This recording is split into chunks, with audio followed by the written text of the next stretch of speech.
Please open the third side of the scriptures, the fifth line of the scriptures, and read the last two words. Bodhisattva Supreme Wisdom, Bodhisattva Serene Root, Bodhisattva Unshakable Wisdom, Bodhisattva Devoted Wisdom. Start from this place. The meaning of the previous jeweled banner Bodhisattva and how we should learn it and implement it in our lives has been explained in detail last time, but the meaning has not been fully expressed. As for jeweled banner and radiant nobility mentioned above, radiant nobility is talking about the image.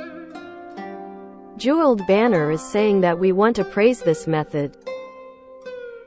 That is to say, in the scriptures, the world-honored one often teaches us to read and recite, accept and uphold, and give speeches to others. These two bodhisattvas really represent this meaning. Therefore, our disciples, no matter what kind of life we are currently living or what kind of work we are engaged in, we should set an example for the general public. To be a model for the general public is the righteousness shown by these two bodhisattvas. The eighth, Bodhisattva Supreme Wisdom. The Bodhisattva Supreme Wisdom represents, in today's words, high wisdom, perfect wisdom, and supreme wisdom.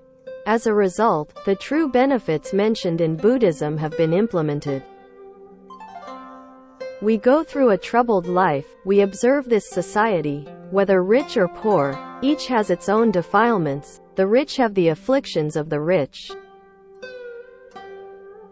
We go through a troubled life, we observe this society, whether rich or poor, each has its own defilements, the nobles have the troubles of the nobles.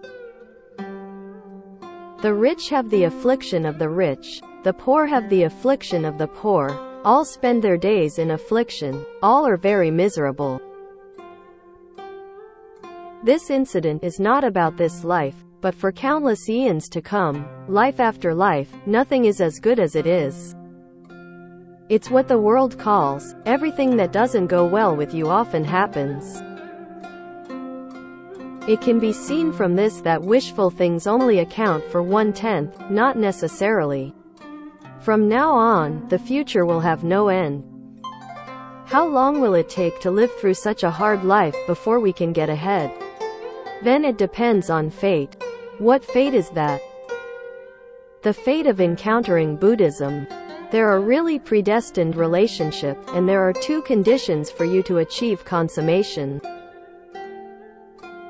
This is what is said in the Amitabha Sutra. One cannot have few good roots, blessings, virtues, and causal connections to attain birth in that land.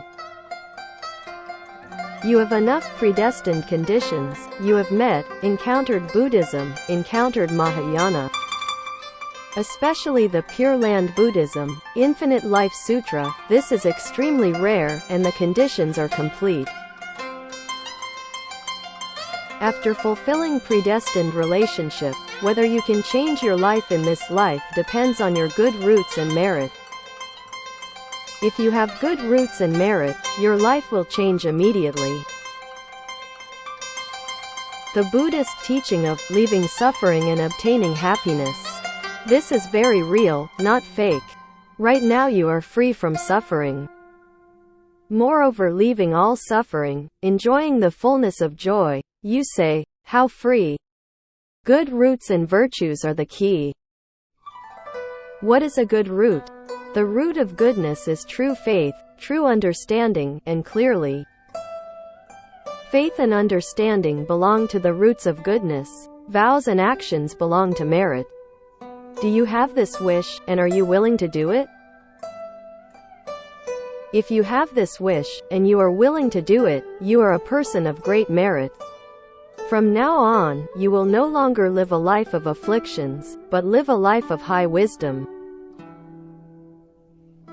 This is the so-called turning afflictions into Bodhi in Buddhism, that is, Bodhisattva Supreme Wisdom.